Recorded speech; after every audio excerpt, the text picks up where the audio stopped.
Hello guys, good morning to all of you. आप सभी का यूट्यूब के पाल अकेडमी में स्वागत है। आज हम लोग कक्षा 11वीं के हिंदी गद्य खंड में संकलित आचार्य महावीर प्रसाद द्विवेदी द्वारा लिखित महाकवि माघ का प्रभात वर्णन को पढ़ेंगे। देखिए, इस शीर्षक से यह स्पष्ट है कि माघ के प्रभात का वर्णन किया गया है कि सवेरे के समय जब सूर्य उदय होता है उस समय उस माघ के सौंदर्य कैसा होता है, उसी के विषय में जिक्र किए हैं। पूरा चैप्टर ध्यान से पढ़िए, वास्तव में मैं कहता हूँ मजा आ जाएगा। दिया कि रात अभी बहुत ही थोड़ी रह गई है, एकदम भोर का समय है, सुबह होने में कुछ ही कसर है। जो लोग सुबह जगते हैं उसके एहसास करते होंगे, जो 6 बजे 8 बजे तक सोते होंगे उन्हें तो कोई बात नहीं। जरा सप्तऋषि नाम के तारों को तो देखिए। आप लोग इस कोने में देखे होंगे कि सप्तऋषि जो 7 तारों का एक समूह दिखाई देता है, वे आसमान में लंबे पड़े हुए हैं। उनका पिछला भाग तो नीचे की ओर झुका सा है। उनको जो पिछला भाग होता है वो नीचे की तरफ झुका सा होता है और अगला भाग ऊपर होता है। इस कोने पे बहुत बार आप लोगों ने देखा होगा को सप्तऋषि जो समूह होती है, तो जब देखते हैं बच्चे तो कितने उत्साहित होते हैं कि देखो, मैंने देखा कि उन 7 तारों को एक साथ, वही उनके अधोभाग में छोटा सा ध्रुव द्वारा कुछ कुछ चमक रहा है। उनके अधोभाग में छोटा सा ध्रुव तारा जो कुछ कुछ चमक रहा है। सप्तऋषियों का आकार गाड़ी के सदृश है, क्योंकि पिछला भाग तो नीचे की ओर झुका है और अगला भाग ऊपर की ओर है।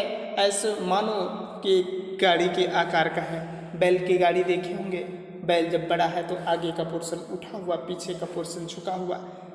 ऐसी गाड़ी के सदृश जिसका जुआ ऊपर को उठ गया हो।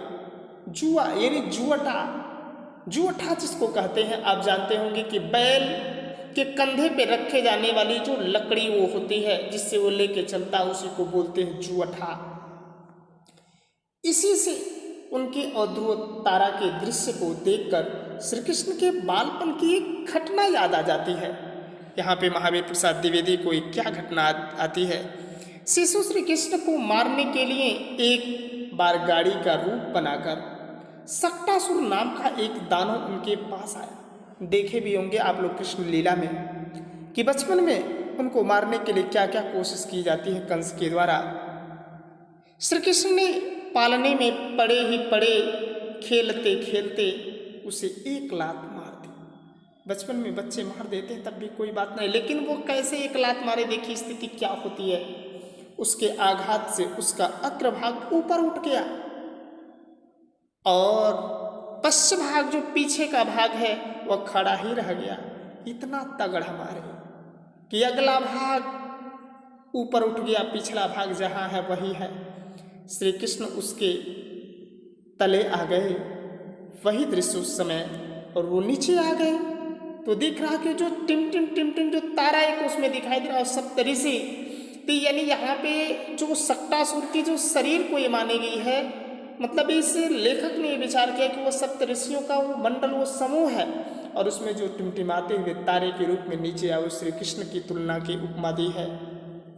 अब स्थिति की वे तो कुछ उठे हुए से लंबे पड़े हैं, छोटा सा ध्रुव उनके बीच में चमक रहा है। अब देखिए, यहाँ से पूर्व दिशारूपणी स्त्री की प्रभा इस समय बहुत ही भली मालूम होती है। देखिए कि इसमें द्विवेदी जी ने क्या किया कि जो प्रभातकालीन सुबह के समय का जो दृश्य है उसका एकदम हृदय स्पर्शी वर्णन किया है। उन्होंने बड़े ही कलात्मक ढंग से चंद्रमा के अस्त होने और सूर्य के उदित होने का चित्रण किया है कि एक तरफ चंद्रमा अस्त और दूसरी तरफ सूर्य उदित होने का वर्णन किया। यहाँ पे कहे कि पूर्व दिशा रूपिणी स्त्री की प्रभा इस समय बहुत ही भली मालूम पड़ती है।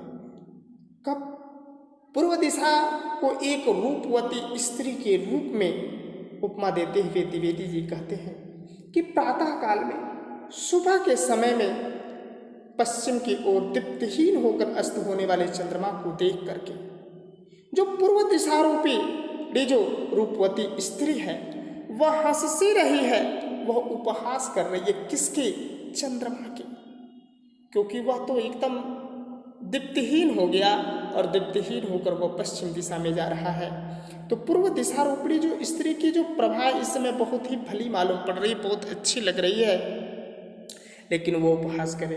वह यह सोचती सी है कि इस चंद्रमा ने तो जब तक मेरा साथ दिया तब तक ये मेरी संगत में रहा।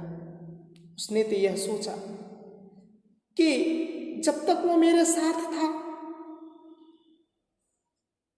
तब तक वह मेरी संगत में रहा और तब तक उदित ही नहीं रहा कोई उसके अंदर, मतलब तब तक उदित ही नहीं रहा और इसकी दीप्ति भी खूब बढ़ी, मतलब उदित नहीं हुआ और इसकी दीप्ति, इसकी चमक बहुत अधिक थी जब तक हमारे साथ ही था।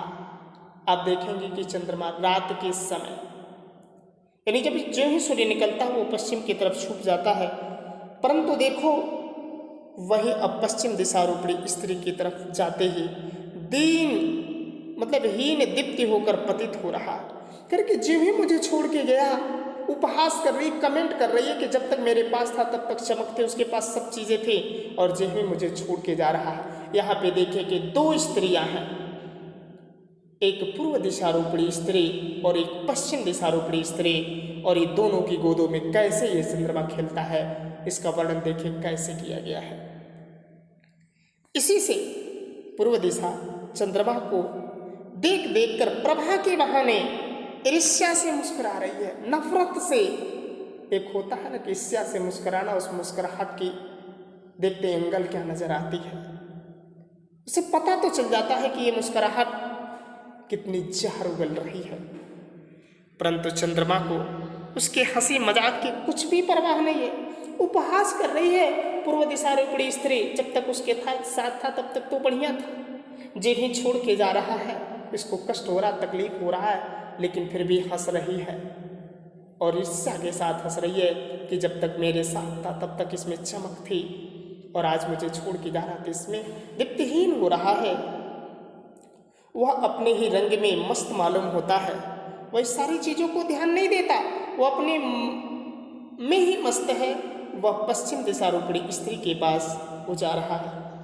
अस्त समय होने के कारण उसका बिंब तो लाल है, अस्त हो रहा है, तो उस समय उसका जो बिंब है वह लाल तो है, पर किरणें उसके पुराने कमल की नाल के कटे हुए टुकड़े के समान सफ़ेद है।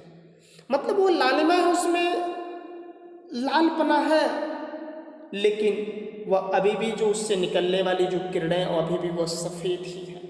यह तात्पर्य समझिएगा कि अस्त होने के समय बिंब तो लाल है पर किरणें उसके पुराने कमल के नाल के कटे हुए टुकड़े के समान सफ़ेद है। अगर नाल नहीं देखे, नाल को कभी काटेगा तो बीच से देखेगा सफ़ेद, या कहीं चोट लग जाती है कभी देखेगा एकदम हड्डी पे जब लग जाते एकदम सफ़ेद सा दिखाई देता है, उसी तरह की स्थिति उसकी भी होती है। स्वयं सफ़ेद होकर भी बिंब की अरुणता के कारण वे कुछ लाल भी हैं। उसकी अरुणिमा के कारण वह अभी कुछ सारथी के कारण अभी भी लाल है। कुमकुम मिश्रित सफ़ेद चंदन के सदृश उन्हीं लालिमा मिली हुई सफ़ेद किरणों से चंद्रमा पश्चिम दिग्बधी के श्रृंगार सा कर रहा है। अब देखिए यहाँ पर कि जैसे सफ़ेद चंदन में कुमकुम मिला दिया जाए तो वह कितना सुंदर लगता है, उसकी सौंदर्यता और बढ़ जाती है। तो मानो कि वह तो एक लाल है और उसकी किरण जो आ रही वो सफ़ेद है, उन दोनों की लालिमा से जो मिली हुई वो जो रंग वो चंदन बन रहा है, उसी चंदन से उस पश्चिम दिशा रूपी रूपवती उस स्त्री के वो मानो श्रृंगार कर रहा, उसे सजा रहा है। यानी उसके मुख पर ही मानो चंदन का लेप लगा रहा हो और उसे प्रसन्न करने के लिए उसके मुख पर चंदन का लेप सा कर रहा है, उसे प्रसन्न करने के लिए उसका चिरौरी कर रहा है, उसका निवेदन कर रहा है गिड़गिड़ा रहा है, उसके चेहरे पे उसे चंदन का लेप कर रहा कि मान जाओ ना, अब कितना निवेदन कराओगे। पूर्व दिग्वधू के द्वारा किए गए उपहास की तरफ उसका ध्यान ही नहीं है। उस पूर्व जो दिशारूपणी स्त्री ने उसका जो उपहास किया, बेइज्जती कर रही है, उसके उपहास कर रही है, उसका थोड़ा भी ध्यान नहीं दे रहा। उसका ध्यान केवल क्या है, पश्चिम दिशारूपणी स्त्री को वह कैसे मनाए, यानी जिसके पास जा रहा है उसकी गोद में जा रहा है तो उसे ही मनाने का वो प्रयास कर रहा है।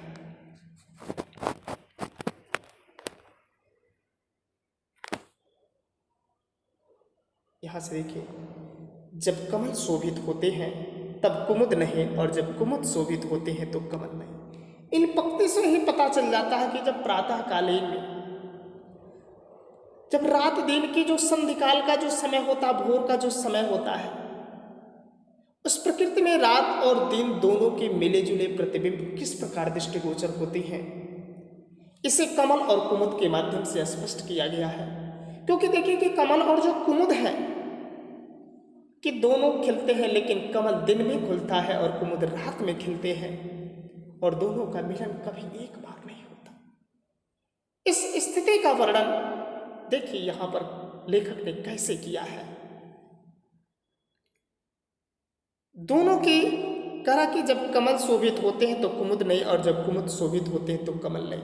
यानी कहने का तात्पर्य, तो क्योंकि कमल सुबह में दिन में खिलते हैं और कुमुद रात में, तो जब कुमुद शोभित होते हैं तो कमल नहीं, या जब कमल शोभित होते हैं तो कुमुद नहीं, यानी दोनों एक बार फूल नहीं देते, दोनों एक बार खिलते नहीं हैं। दोनों की दशा बहुधा एक सी नहीं रहती, मतलब ज्यादातर एक जैसी नहीं रहती, परंतु इस समय प्रातःकाल दोनों की तुल्यता देखी जाती है। यह प्रातःकालीन जो समय होता है दोनों में तुल्यता मिलती है, दोनों एक जैसे होते। वो कैसे, देखिए आगे की पंक्तियों में, कुमुद बंद होने को है और अभी पूरे बंद नहीं हुए, क्योंकि भोर के समय थोड़ी सी रात रहती है और थोड़ा सा सुबेरा होने वाला होता है। यानी जो ही रात समाप्त होने वाली होती है वो कुमुद का जो पुष्प होता है वो बंद होने वाला होता है, और अभी पूरा बंद भी नहीं हुआ होता है। और सुबेरे के समय कमल खिलने को है, अभी पूरा खिला भी नहीं है। देखिए दोनों की स्थिति को कैसे वर्णन किया है यहाँ पे लेखक ने, कि उधर कुमुद जो है अभी खिलने को भी, मतलब बंद होने को बेताब है, अब बंद हो जाएगी, बंद ही होने वाला है। तब तक इधर जो कमल है वो खिलने के लिए बेचैन है, अब सूर्य की किरण पाए, सूर्य की लालिमा पाए तो वो खिल जाए। यानी दोनों की स्थिति एक समान है। एक तरफ कुमुद बंद होने को है, आधा बंद हुआ है, और कमल पूरा खिलने को अभी वो भी आधा बंद है। दोनों की स्थिति एक जैसी कब है, वह प्रातःकालीन के समय है। एक की शोभा आधी ही रह गई है और दूसरे की शोभा भी आधी प्राप्त हुई है।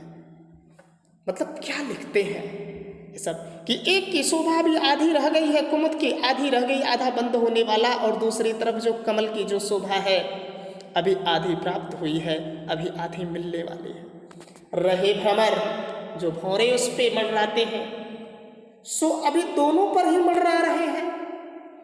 वही स्थिति इस चंद्रमा की भी मतलब की गई कि दोनों तरफ अपने कैसे पांव को फैलाए रहते हैं। यहाँ देखिए कि सो अभी दोनों पर मंडरा रहे हैं, क्योंकि एक की सौंदर्यता भी पूरी गई नहीं और दूसरे ने अभी पूरी प्राप्त नहीं की।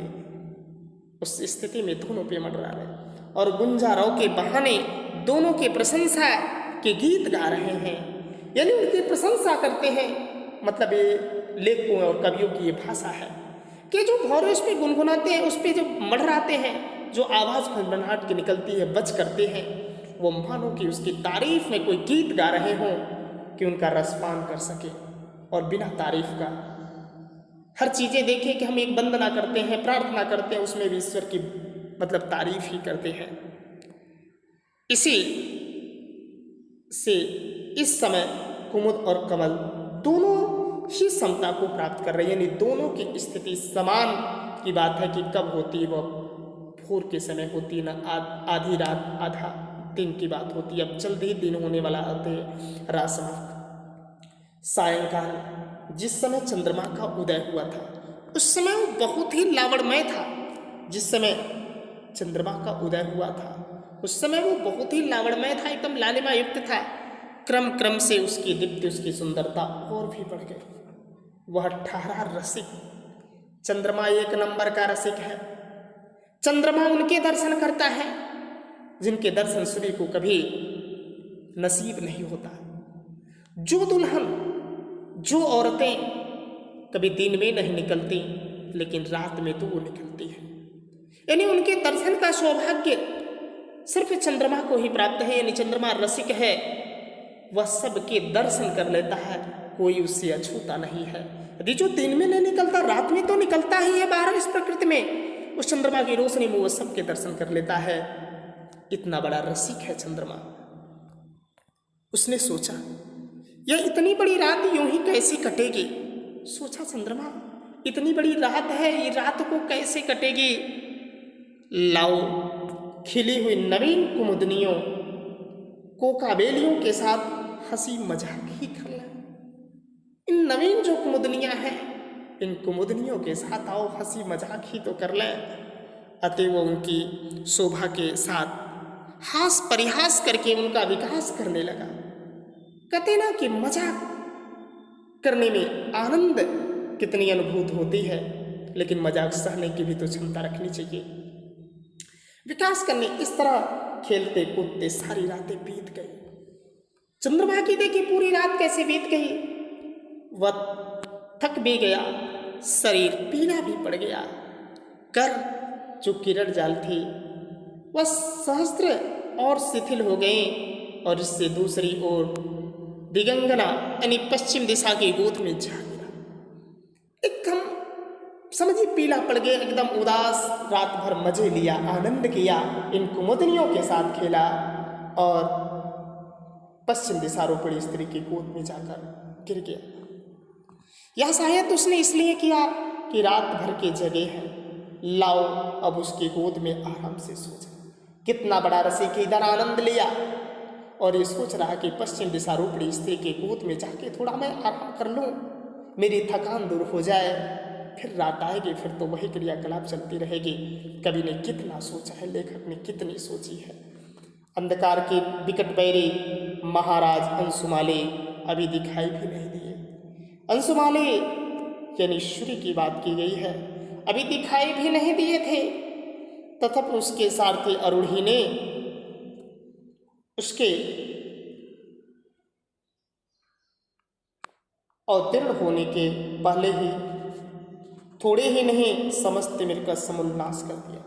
अभी सूर्य का उदय भी नहीं हुआ, उसके पहले ही उनके जो सारथी अरुण है, यानी जो उसकी लालिमा है, जो उसकी चमक है, वह समस्त तिमिर अंधकार को ही नाश कर दिए। बात यह है कि जो प्रतापी पुरुष अपने तेज से अपने शत्रुओं का पराभव करने की शक्ति रखते हैं, उसके अग्रगामी सेवक भी कम पराक्रमी नहीं होते। यहाँ देखिए कि कैसे तुलना किया कि जो प्रतापी पुरुष अपने तेज से, अपने शक्ति से शत्रुओं के प्रभाव को नष्ट करने की क्षमता रखते हैं, तो जो उसके अग्रगामी जो सेवक होते हैं, उनके जो सारथी होते हैं, उनमें भी कम क्षमता नहीं होती है, वो भी कम पराक्रमी नहीं होते, क्योंकि अभी सूर्य निकला नहीं। उसकी लालिमा जो उसकी अरुण है, उसने पूरे तिमिर पूरे अंधकार को नष्ट कर दिया।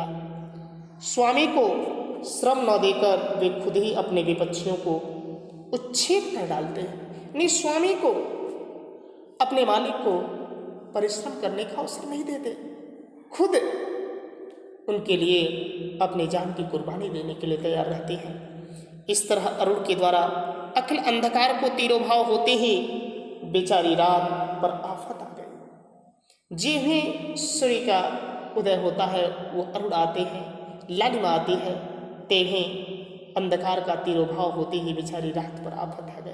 यानी रात का समय अब समाप्त। इस दशा में वह कैसे ठहर सकते थे? निरुपाय होकर वह भाग चली। बेचारी जब अंधकार नहीं है तो रात का अस्तित्व क्या? वो भी बेचारी सरपट भाग चली। रह गई दिन और रात के संधि, वह प्रातः काल का समय अर्थात प्रातःकालीन संध्या। स्वर्ण कमलों ही को आप इस अल्पवयस्क सुता सदृश संध्या के लाल लाल और अतिशय कोमल हाथ पर हाथ पैर समझिए और मधुमालाओं से छाए हुए नील कमलों ही को काजल लगी हुई उसकी आंखें जानिए। पक्षियों के कल कल शब्द ही उसकी तोतली बोली अनुमान कीजिए। ऐसी संध्या ने जब देखा कि रात इस लोक से जा रही है, उस संध्या ने मानो कि उस लोक से अब जब जा रही है, यानी सबका वर्णन किया कि कौन उसकी काजल है, कौन उसकी आंखें हैं, कौन उसके चहचहाट है, क्या चिल्ला रही है। तब पक्षियों के कोलाहल के बहाने यह कहती हुई है, अम्मा मैं भी आती हूँ। वो भी उसी के पीछे दौड़ गई। जो अंधकार गई है, रात भी गई, कहे कि मैं नहीं रुक पाऊंगी, क्योंकि अब सूर्य आ रहा है। अंधकार का यहाँ कोई अस्तित्व नहीं है। अंधकार गया, रात गई, प्रातःकालीन संध्या भी गई। उसकी बच्ची है। अब मैयम्मा कहते हुए उसके पीछे भागती जा रही है। विपक्षी दल के एक दम ही पैर उखड़ गए, यानी विपक्षी दल रात वाले पक्ष की। तब रास्ता साफ देख वासर विधाता भगवान भास्कर ने निकल आने की तैयारी की। जब देखा कि रास्ता क्लियर है, कोई दिक्कत नहीं है, तो वासर विधाता भगवान भास्कर था सूर्यदेव आने की तैयारी की। कुरिशपाण इंद्र की पूर्व दिशा में नए सोने के समान उनके पीले पीले किरणों का समूह छा गया। उनके इस प्रकार आविर्भाव से एक अजीब ही दृश्य दिखाई दिया। आपने बड़वानल का नाम सुना ही होगा, सुने हैं? एक प्रकार की आग है जो समुद्र के जल में जल को जलाया करती है। यानी समुद्र में लगने वाली आग को ही बड़वानल कहते हैं। सूर्य के उस लाल पीले किरण समूह को देखकर ऐसे मालूम हो रहा है कि जैसे बड़वाग्नि समुद्र के जलराज को जलाकर त्रिभुवन को भस्म कर डालने के इरादे से समुद्र के ऊपर उठ आई हो। उस समय जो लालिमा ऐसा देख के लग रहा है, कभी सुबह उठ के देखिए, नदियों के किनारे जाके तो देखिए, ऐसा लगेगा कि मानो कि इस पानी में ही आग लग गई हो। धीरे धीरे दीनानाथ, दीन के नाथ तथा सूर्यदेव भगवान बिंब क्षितिज के ऊपर आ गए। तब एक और ही प्रकार के दृश्य के दर्शन हुए। जब ऊपर आए तो क्या दर्शन हुए? ऐसा मालूम हुआ जैसे सूर्य एक बिंब का बहुत बड़ा घड़ा है और दिग्बध में जोर लगाकर समुद्र के भीतर से उसे खींच रही है। दोनों दिग्बध में, एक पूर्व दिशारूपी स्त्री और एक पश्चिम दिशारूपी स्त्री, दोनों उसे खींच रही हैं। सूर्य की किरणों की ही आप लंबे लंबे मोटी मोटी रस्सियाँ समझिए। जो उसके किरण थे, सूर्य निकलता उससे जो रे निकलती है, जो किरण निकलती है, मानो कि वह रस्सियाँ हैं। उन्हीं से उन्होंने बिंब का बादशाह दिया और खींचते वक्त पक्षियों के कलरव के बहाने, जो सुबह सुबह देखते पक्षियाँ कलरव करती हैं, उस कलरव को कैसे देखे कि उपमा दिया, वे यह कहकर शोर मचा रही हैं कि खींच लिया है, कुछ ही बाकी है, ऊपर आना ही चाहता है, जरा और जोर लगाना। मतलब सूर्य को खींच रही हैं।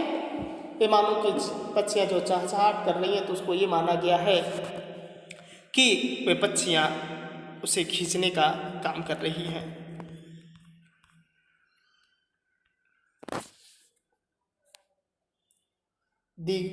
गन्नाओं के द्वारा खींच खांच कर किसी तरह सागर की सलील रास से बाहर निकाले जाने पर सूर्यबिंब चमकता हुआ लाल लाल दिखाई देता। जो ही बाहर आता देखते कितनी लालिमा होती है।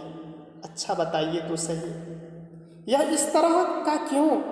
हमारी समझ में तो यह आता है कि सारी रात पयोनित के पानी के भीतर जब ये पड़ा था, तब बड़वाग्नि की ज्वाला ने इसे तपाकर खूब दहकाया होगा।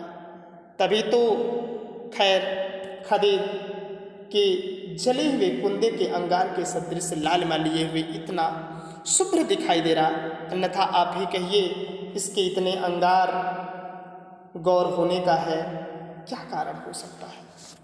सूर्यदेव की उदारता और न्यायशीलता तारीफ के लायक है।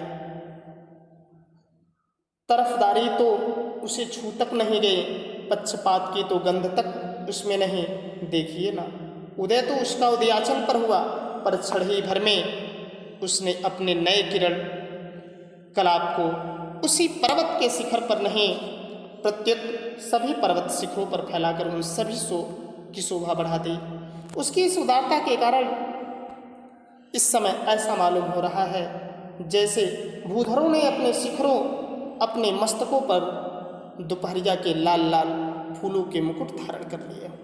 सच है, उदारशील सज्जन अपने चारु चरितों से अपने ही उदय देश को नहीं, अन्य देश को ही आप्यायित करती हैं।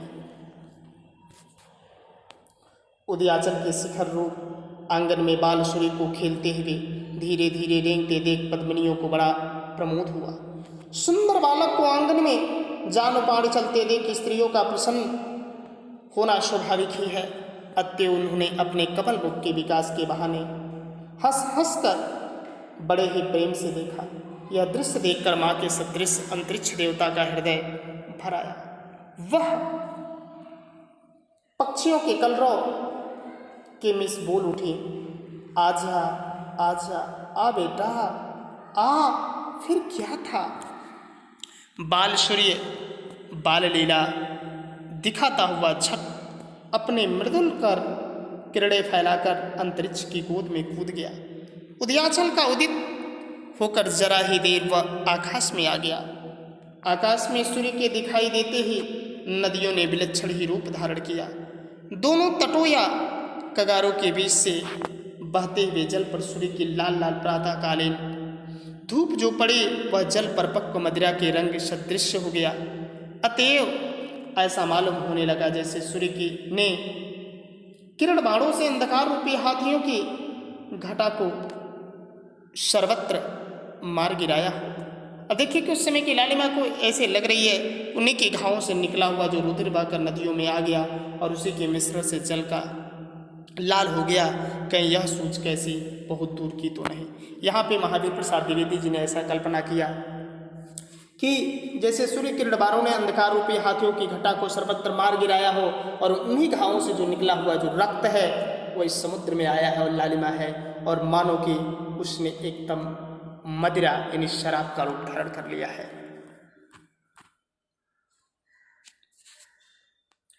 तारों का समुदाय देखने में बहुत भला मालूम होता है।